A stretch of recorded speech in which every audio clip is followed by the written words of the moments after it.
در قدم ما و شما خداوند ثواب و در قدم چپی ما و شما گناههای ما و شما را الله سبحانه و تعالی خداوند مغفرت میکند که بهترین جاها خداوند چی است؟ الحمدلله این مسجد ها است. این هفته عاجزانه طاعت کردیم، عبادت کردیم، لیکن از الله امید داریم الله سبحانه و تعالی و درگاهش قبول نماید، از سایبان آخرت بگرداند و اجر و مکافات انشاءالله در این دنیا و در آخرت الله سبحانه و تعالی انشاءالله خداوند سزاوار میگرداند. موضوع روزه ما و شما موضوع گذشته درباره منافقی بود. خداوند در این هفته چندین برادرها از من التماس کردند که درباره آداب مسجد که عموما در مسجد به آدابها در رفت موعظه بیرون از موعظه فضیلت مسجد صحبت کردم. چندین برادرها التماس کردند. اینا من خود شاهد هستیم، می‌بینیم که در اکثر خلافات موضوعها عموما بی‌پروایی گوش نمی‌کنند موعظه را. که خواهند در مسجد بی‌ملال با تلفن صحبت دارند، بی‌ملال گپ‌های دنیوی رسیدند، بی‌ملال خداوند بازی دارند و هاکذا دیگر در فضیلت این چیز خداوند انشاءالله ما و شما صحبت می‌کنیم. حس کنیم که این خانه کیست. چیزی ما شما در خانه‌دارمون هم وقتی که در عائله میشینید الحمدلله بازی کرده نمیتونید. فعلا کنیم زن جمع میکند یا که بچه فعلا کند خودمون جمعش میکنیم. خاموش شد و ها کذا خانه را افلاس کردیم، چند کردیم و ها کردیم. دیگر خانه خدا از وی 100 مراتب زیاد باید که آداب داشته باشد. مسجد چی از محترم جماعت؟ معنای مسجد از کلمه سجده گرفته شده است. اسم زمان و اسم مکان است. مساجد المفاعل یعنی کتاب سعد گرامات که عربانه یعنی اسم زمان اسم مکان دیگه چیز است. یعنی مساجد دیگه جای سجده کردن بنده به خدا، یعنی این نامش مسجده. بعضی اولی تلفظ را مسجد میگن، مسجد که ما شما پرا تلفظ کنیم و نام شما بگید که احمد جان باشد احمد جان به چه خفه بشید. مسجد همه اکثر آدمان والله آدم 50-60% مردم کجا میره به مسجد میره. مسجد یه جایی سجده کردن خونه مناش چی است؟ جای استقامت است، زندگی کردن باش پناه. مسجد جای چی؟ سجده، جای عبادت، جای ذکر، جای خوندن قرآن، جای نماز خوندن. همین معنی ها را افاده میکنه مسجد برای مسجد برای چی است؟ نماز است، برای خود نیست. برای خوردن، برای آشامیدن، برای بازی کردن، برای سودا کردن، برای که پی دنیا زدن نیست. مسجد انشاءالله خداوند برای نماز جماعت، برای عبادت انشاءالله خداوند بنا شده است. مسجد این چی است؟ بیت الله است، خانه خدا افاده میشه. یعنی خانه خدا بودی چیز؟ این جای چی؟ پاکترین جای بهترین دنیا است.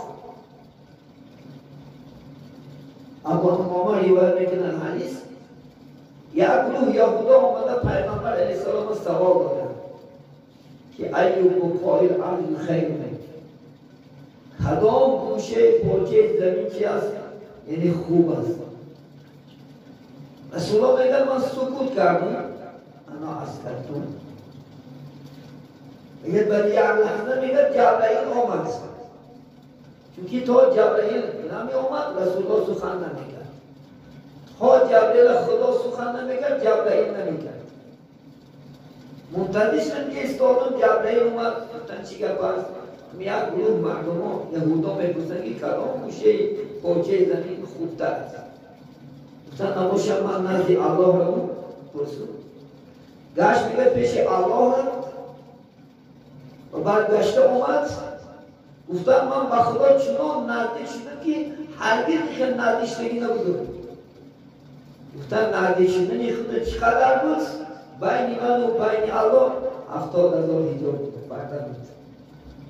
پرسیدم که از خدا که بهترین زمین کجاست؟ گفتم بهترین المساجد مسجد ها است و بدترین گوشه زمین کجا؟ گفتم بازار ها است. بدترین چون که در بازار امروز میدان تمامی فسق و فساد، دروغ، فریب، قسم، خدا میگه همش وجود دارد. طلاق زنی، دروغگویی، برای اندک دنیا شدن، برای اندک پول زیاد کنم، زندگی ما خوب کنم. گفته چی کارایی بود دارد؟ بدترین موضع، بهترین که مسجد است. باید که ما شما در مسجد چیکار کنیم؟ الحمدلله باید انشاءالله شیرین، باید زیبایی انشاءالله خدا خواهد عبادت. این مسجد هم همه آباد نمیکنه.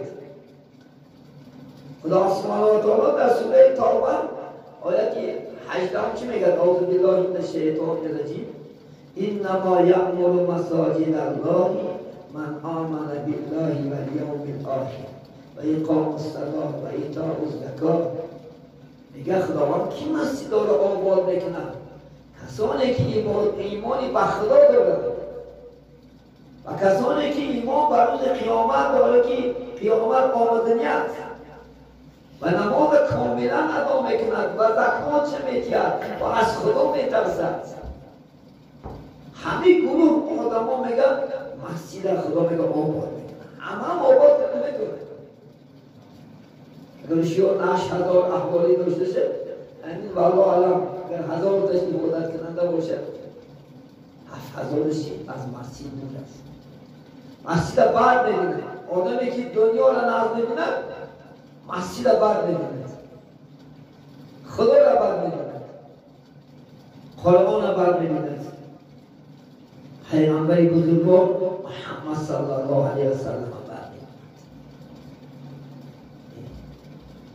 نمیبینه. یعنی همه آباد نمیتونه.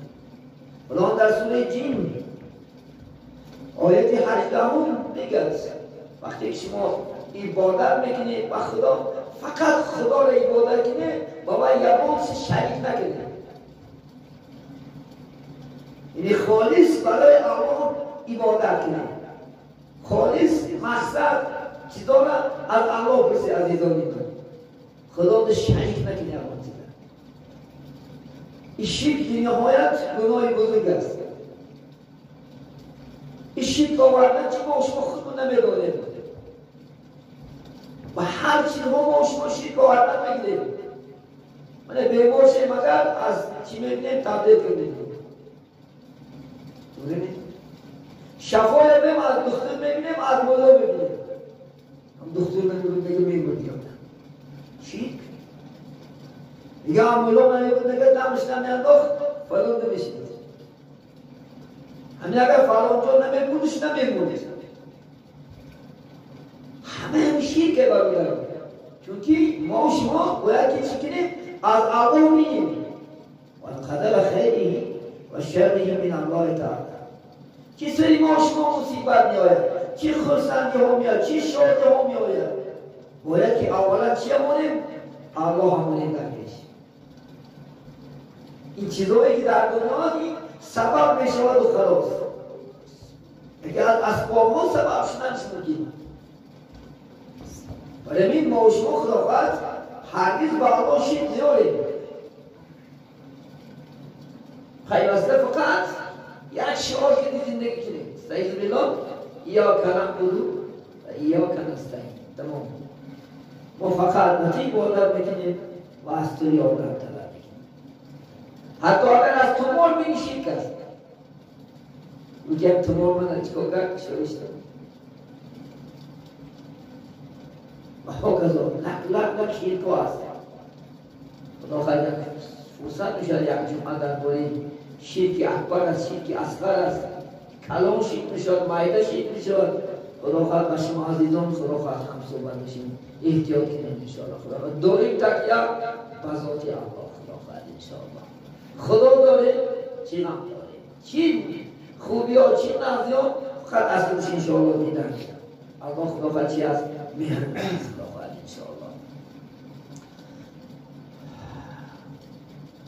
ابو سعید خدری روایت میکنند در حدیث قدسی هست، لفظش از محمد باشد هم فرمانش از الله است. این حدیث های پاک. خدا چی میگه؟ در روی زمین میگه خانه های من این مسجد ها هست.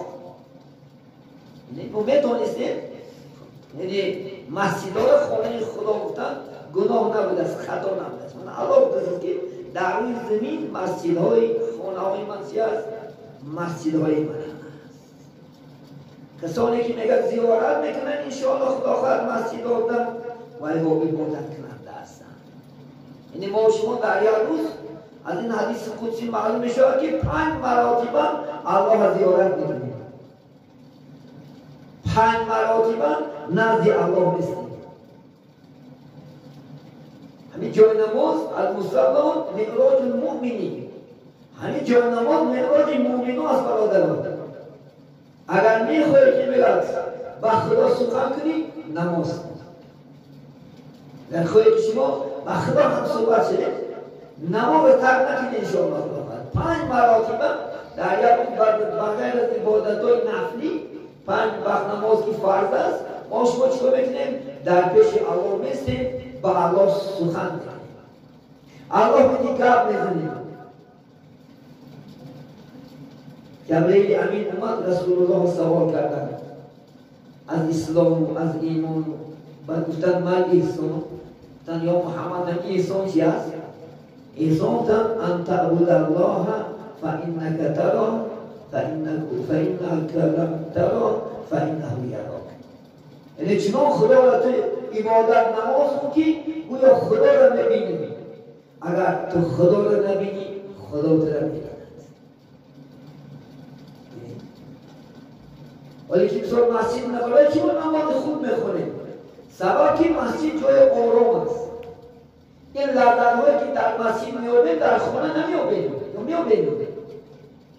همین خانه نماز که من خودم نماز میخونم لحظت نمیبریم. همالی نشدار میگرد، همالی بر میگرد، همالی تلویزیون میمونم، همالی فلان شد، پیستان شد یا نیویلا بوده در گردن سوال میزنن و جان نماز تو کرده میگیرد. هیچ حلاوت شدیدی نمیده که در اینجا چی؟ یکان کس شما را خلل نمیده. آزاد الحمدلله باید خاموشی، باید محبت، باید عشق. الله رو شما چکا بکنیم؟ عبادت بکنیم. حتی زنها این روز آرزو دارن بار بکنیم. چندین وقتا زنها در کوچه و ما سوال بکنیم که دامنه برای ما هم یک موضوع نمیکشوید. ما هم بریم خدا خواهد خانه خدا رو زیارت کنیم، خانه خدا رو آزادانه عبادت کنیم، طاعت کنیم. افسوس که اینجا نداریم، لیکن انشاءالله امید داریم خدا خواهد. آینده ها یه روز با یک برادر هم صحبت شدم.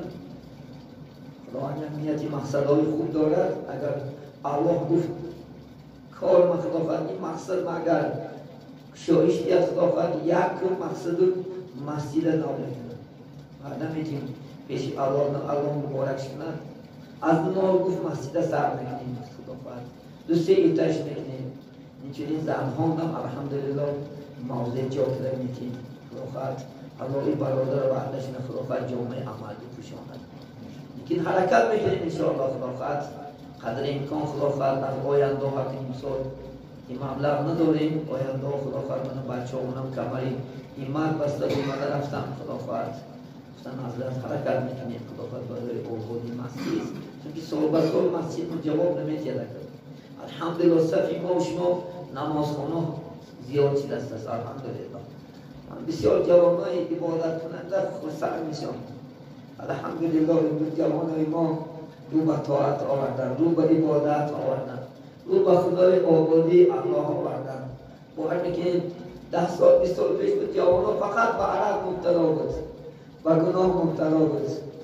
دیروزم در کوچه یک برادر گفت در گفت خطی ماشین رفتیم ما خرسان میشیم که روز جوانای ما فقط به طاعت عبادت الله شناختن پیغمبر شناختن از مسجد دور باشده بسیار خرسند که الحمدلله که بچه های من دوست در شماش گرچه من نخونم دیگه بچه هم خدا خد نماز خون الحمدلله دولار جان روز حرکت دارن دیگه توی عروسی میکنن توی ارتسول توی عراق میکنن و ما مبارزه میبرن دیگه که دولار جان ما فقط توی اسلامی میکنیم امر معروف میکنیم پدر خودم نیتای پدر خدا مسئول نکنم یک وقتی ما باشیم خدا خواهد بسیار شاد باشیم یک نماز خونه بینه دلگیر نشه باور کنید یک تصوی ما سوال شود یک تا امتی محمد زیاد می شود یک غلبه در اسلام عزیز است این نماز جهاد است انشاءالله خدا خواهد جهاد در راه الله چون شما پیش خدا میارید پیش دنیا نه پیش شیطان نه اینجا فقط خانه خدا ما با خدا روبرو میشیم ما خدا که التجا میکنیم خدا که سخر میکنیم باور کنید من بسیار خرسندم که جوانای ما امروز خدا خواهد اکثر نمازخوانا را جوانان تشکیل میکنن خدا مبارک کند با محبت زیاد میکنن آرزو میکنیم همه دنیا تمام خدا خواهد امروز بینید مسلمانان چقدر آزار میکنن افسوس دلگیری من دست پوچیده میآید و خیر از دعا کردم که بدبختای دشمنای اسلام امروز چه در خیرتای چه در چی مسلمانای بیچاره را زیر لغت و کوب قرار دارند انشاءالله و یا هم منتظر خلافت جزای الهی هستند البته اون برادران صبر میکنن طاقت میکنن الله روزی میشود خلافت جزای اون بدبختا را میگیرد خدا خلافت چنان رفتی ثمر یادا دارد خدا خواهد یک دفعه اشته دارد جبرئیل خلافت امین 600 قنات دارد و یک قناتش کره زمین چپا میکند خدا خواهد و این را همشه نیست و نابود میکنند مسلمان ها باید دلگیر نباشد شما خدا خواهد صبر طاقت صبر عاقبت شیعه است تیلا است خدا خواهد انشاءالله خواهد در دعا باشید اون مسلمان هم الله همیشه یاردم کند اون مسلمان هم خدا خواهد زیدی این خدا خواهد تحقیقی بدبختای بیدیمان ها این کافرهای لعین خدا قرار نتید ایمان ها شده انشاءالله ما مستحکم بگرداند و یا میخواهند که اسلام نیست که در اسلام نیست نمیشود عزیزان من اسلام خلافت کفیلش الله گرفتگی است استعیذ بالله نحن نزلنا ذکر و نحن له حافظون خدا میگه این قرآن من نازل کردم این کتاب این دین من آوردم این نگهبانش من هستم شیخ سعدی میگه مدعی خواست که از بیخ ریشه ما حاصل از اون که الله هست در اندیشه ما خدا داریم به تنکه داشته باشد و پلینات داشته باشد ما دعا داریم الله سبحانه و تعالی خدا خواهد به یک دعا این خدا داره همش نیست و نابود میکند فرصت غنیمت است میآید داری و خدا خواهد باید گوجه باشید خدا خواهد این تحقیق کردن میگیرد اسلام دوام دادن میگیرد این بدبخت ها جهیدن میگیرد هزاران کاروان رفتن بود او هنوز این سبان دارند او اینا او کردن میگیرن ما علا گفتن میگیریم ما صحبت دوام دادن میگیریم خدا خواست سوخته بریاشته میبرن انشاءالله خدا خواست اسلام همیشه خالی بریم همیشه ما الله داریم خدا خواست چی غم داریم برای این دلگیر نباشید در کجا باشید برای خدا خواهد این مسلمان همیشه در دعا باشید الله مددگارش باشد الله ایمانش نباد از این مستحکم بگرداند کسی را که خدا هدایت میکند و یا حوالم نشود که ببرد الله حکم میزند خدا وعده میکند استعیذ بالله من یهده الله فلا مضل له کسی را که من هدایت کردم شربت اسلام و شربت قرآن و شربت ایمان چشم نموش و این یکون را حکم زننده نیست من یضلله فلا هادی له کسی را که من راه گم کردم و یا در راه نشان داده نیست بدبختای امروز چی خرسند لیکن ما نخرسند یا در پیش از خدا خواهد دید روز دنیا نمیکنن حق خدا خواهد جزای سخت‌ترین نگرفتار هستند این دنیا از دنیا سجن المؤمنین و جنت الکافرین دنیا این چی است دوزخ مسلمان است جنت کافر است انشاءالله خداوند دیرگیر نباشین، همیشه دارای دردها باشین، با صبر با طاقت باشین. ریش امروز گیری سرما نگیری و میسام نمیره خداوند دیرگیر نشیم با تعلیق کرد با دوام دادن هیچ که نمیتونه. خدا داره انشاءالله خداوند جناب عالی پشتیبانی ما و شما.